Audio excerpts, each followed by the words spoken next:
Nah, not tonight, man. Find somewhere else. Well, you just let a whole group of dudes in with beat up runners. Mine are clean. What's the problem? Different situation. How's it different? They're scuffed up, man. You didn't even look twice at them. Look, I decide who comes in. Tonight, it's not you. Simple as that. That's wild. Next in line. Let's go. Shane liked to believe he ruled the door. For 3 years, he had stood outside the Velvet Rope Pulse, one of the most exclusive clubs in Manhattan's old meatpacking district, acting like a god. He chose who looked cool enough to step inside, who seemed wealthy enough to get a table, who had enough social pull to skip the line, and most importantly, who was white enough to enter without being questioned. He had mastered the craft of selective enforcement, that quiet form of discrimination where rules existed only on paper but were used whenever he felt like it. When the person was the wrong shade, when the vibe felt off, when someone needed to be reminded this place wasn't built for them.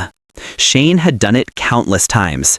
A hand signal, a raised brow, a lazy dismissal that delivered the message without saying a word.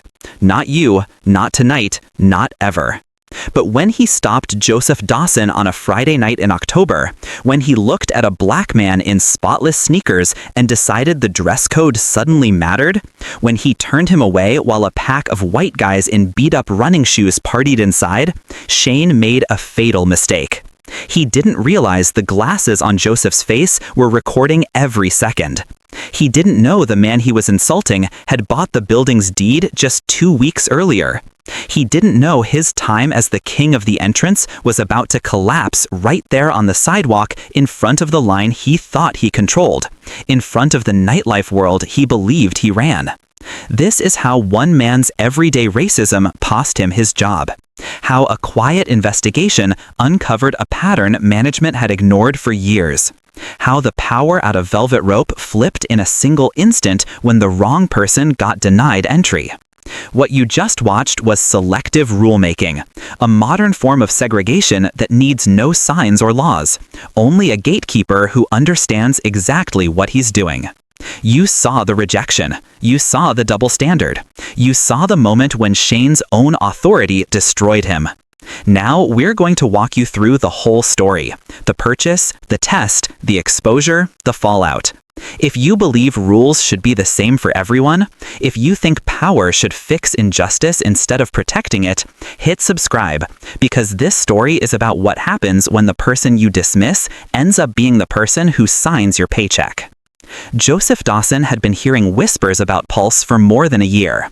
The club had a reputation. Not officially, not in any Yelp post or documented complaint, but in quiet group chats, in discussions at dinner parties, and in hotel lobbies where black professionals met for work events. The truth was out. Pulse had a problem at the door. If you were black, the wait was longer. Your clothes were judged harder. Your name on the list magically disappeared. Your reservation was suddenly double booked. And if you arrived without status, without a table, without a known connection, you were likely getting turned away over your shoes, your jeans, or some loose dress code rule that mysteriously vanished when the next set of white guys in cargo shorts strolled past you into the club. Joseph knew this routine well. He had been in nightlife for more than 10 years. He started in his 20s as a promoter, hosting warehouse events in Brooklyn, building crowds, learning the trade from the ground up. By his early 30s, he had opened his first lounge in Williamsburg, then a second spot on the Lower East Side, then a midtown rooftop that became the place everyone wanted to be. He built his empire on one rule. Everyone was welcome, as long as they respected the venue. No selective enforcement. No dress code that meant one thing for white guests and another for black ones. No staff who treated their job like a license to exclude instead of include. And it worked. His places were full, successful, and respected because people knew they wouldn't be embarrassed at the door. When Pulse hit the market in September, Joseph saw his chance. The club sat on prime property along a cobblestone block in the old meatpacking district, with floor-to-ceiling windows, a top-tier sound system, 2 bars, and a VIP area with bottle service. It should have been making money non-stop, but the last owner had let its reputation rot. The entrance policy had turned poisonous. Revenue was dropping because whole groups of people just stopped even trying to get in.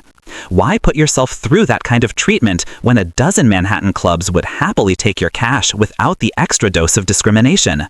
Joseph put in an offer. It was accepted. The deal finalized on October 3rd.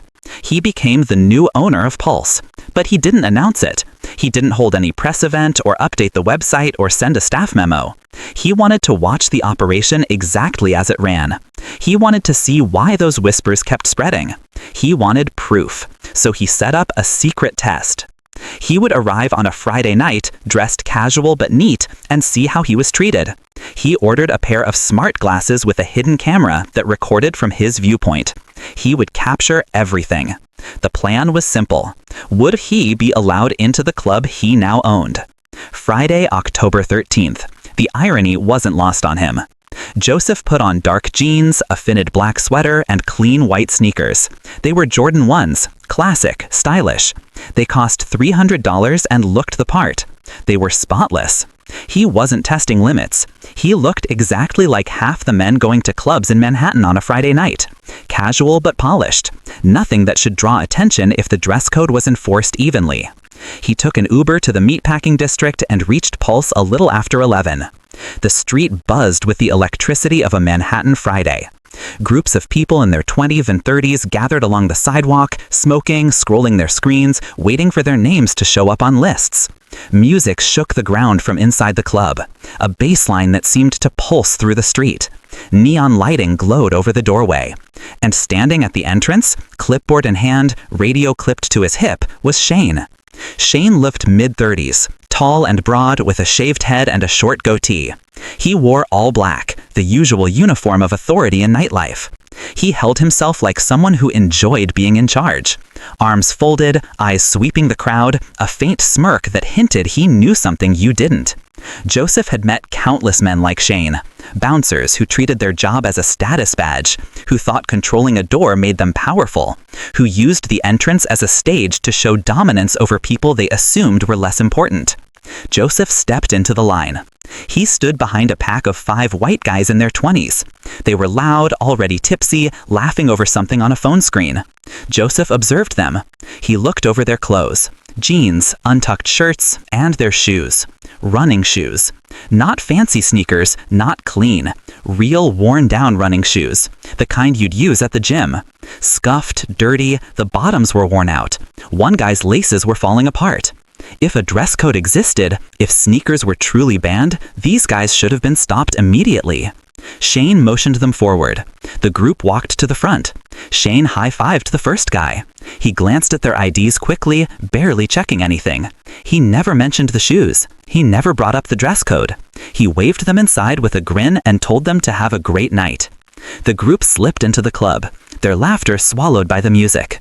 The whole thing lasted maybe 30 seconds. Friendly, smooth, no questions, no rules. Joseph moved forward. He held Shane's eyes for a moment. He gave a small, polite smile, the kind someone gives when they expect a simple interaction. Shane's face shifted. Whatever friendliness he had shown the last group completely disappeared.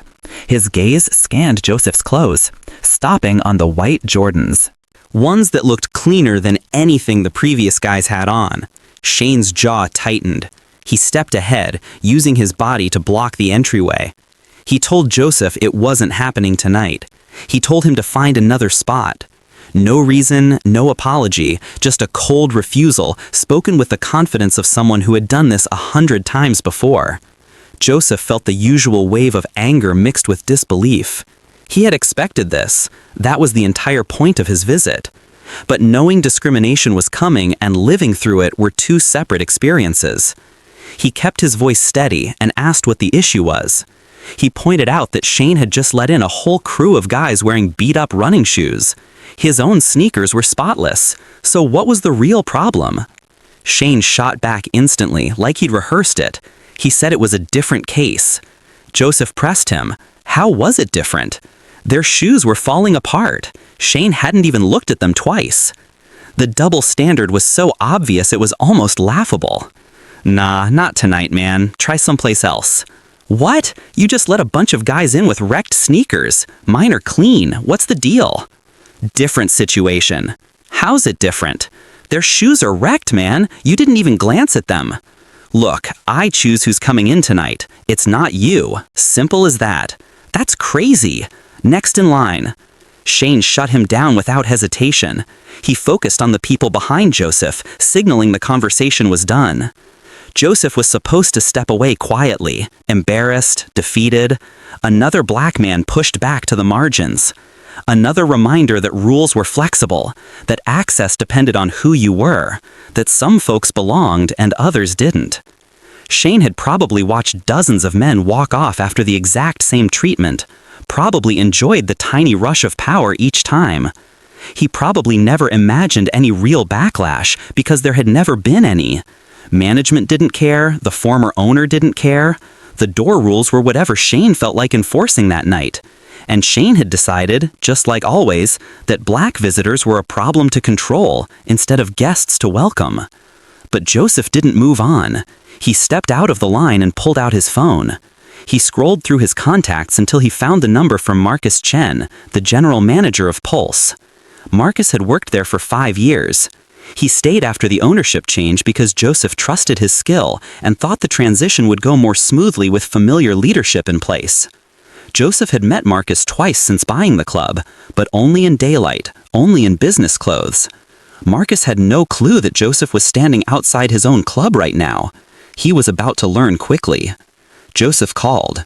Marcus picked up on the second ring. Joseph stated his name and told Marcus to come outside immediately. He said there was a problem at the door that required attention.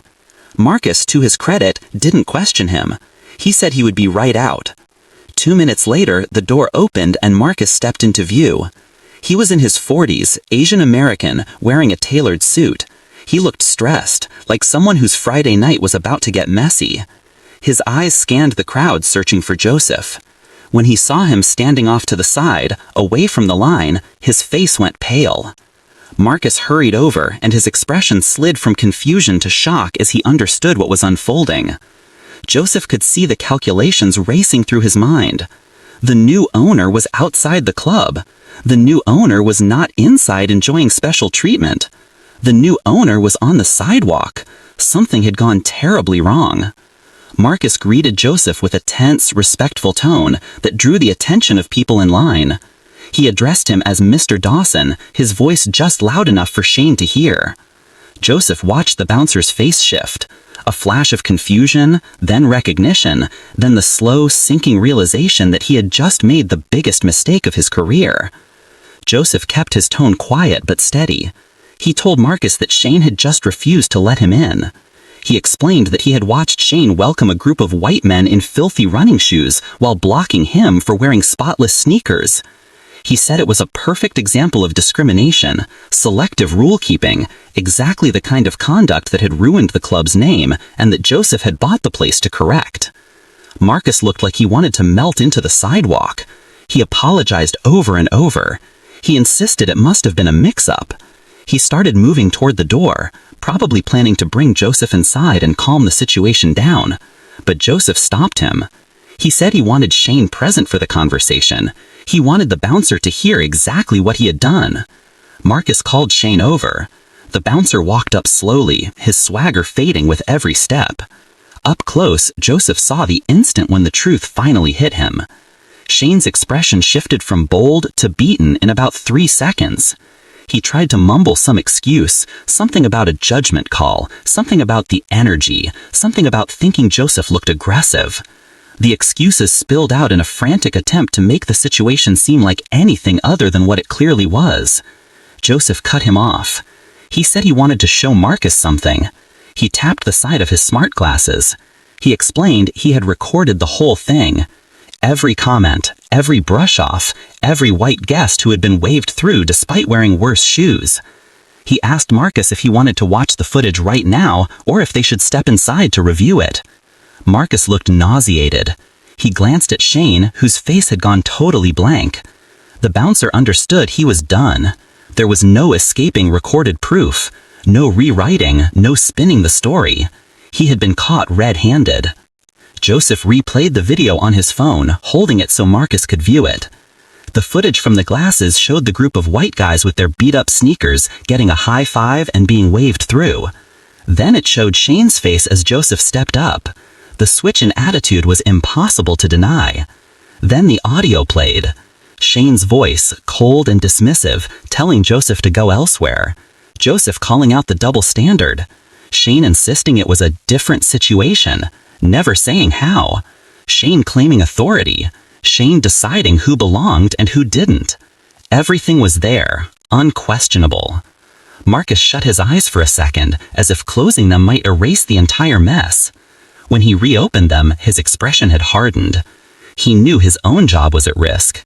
He knew his boss, the new owner who had trusted him enough to keep him during the transition, had just been disrespected by one of his employees. He knew that if he didn't fix this immediately, he would be clearing out his desk by sunrise. Marcus turned to Shane and told him he was finished, fired, effective right now. He ordered Shane to hand over his radio and leave the property. Shane tried to push back, tried to say he was simply doing what he'd always done, that he was keeping out people the old owner didn't want. The words hung in the air, ugly. Marcus repeated himself. Shane was fired. He needed to go. Shane looked at Joseph, and for a split second, fury flashed in his eyes. The fury of a man who had just lost his grip on power, who had been exposed, who had been so sure of himself that consequences never crossed his mind. But the anger meant nothing. He couldn't undo anything. He unhooked the radio from his belt, handed it to Marcus, and walked off down the sidewalk, past the club where he'd stood as the so-called gatekeeper for 3 years. He never turned around. Joseph watched him walk off. He didn't feel proud or victorious, just tired. Because this wasn't some rare situation. Shane wasn't an exception. He was part of a bigger pattern.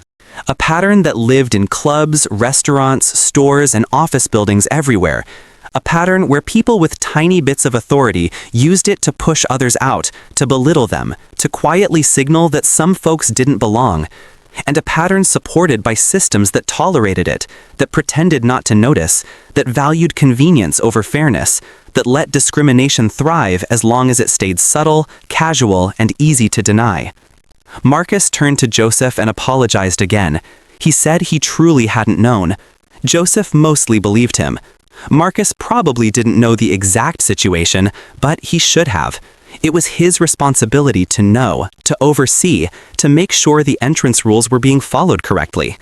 The fact that he didn't meant he hadn't been watching or hadn't wanted to. Joseph told Marcus they'd discuss things Monday: new training, hiring better door staff, writing rules that couldn't be twisted, installing cameras that captured every interaction so no one could hide behind excuses. Marcus nodded quickly, desperate to fix things, desperate to prove he understood how serious this was. Joseph finally stepped inside his club. The bass thumped through his chest as he moved past the entrance.